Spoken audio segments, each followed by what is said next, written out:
ചെമ്മാപ്പള്ളിയിൽ വീട്ടുമുറ്റത്ത് നിർത്തിയിട്ട ഓട്ടോയും ബൈക്കും തകർത്ത സംഭവത്തിൽ പ്രതി അറസ്റ്റിൽ. ചെർപ്പ് പൂച്ചിനിപ്പാടം സ്വദേശി പാറേക്കാട്ടുകരക്കാരൻ വീട്ടിൽ ജസ്റ്റു ആണ് അറസ്റ്റിലായത്. ചെമ്മാപ്പള്ളി സ്വദേശി എലുവത്തിങ്കൽ വീട്ടിൽ മേജോയുടെ ഓട്ടോയും ബൈക്കും തകർത്ത കേസിലാണ് അറസ്റ്റ്. ഓട്ടോ ഡ്രൈവറുടെ സഹോദരിയുടെ മകളെ പ്രതി ശല്യം ചെയ്തിരുന്നതായി പറയുന്നു.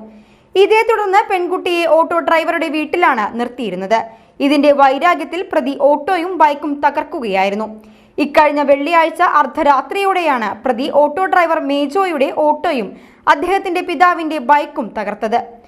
ഇരു വാഹനങ്ങളുടെയും സീറ്റുകളടക്കം നശിപ്പിച്ചതിലൂടെ 8000-ഓളം രൂപയുടെ നാശനഷ്ടമുണ്ടായി. അന്തിക്കാട് SHO VM കേഴ്സന്റെ നേതൃത്വത്തിലാണ് പ്രതിയെ അറസ്റ്റ് ചെയ്തത്.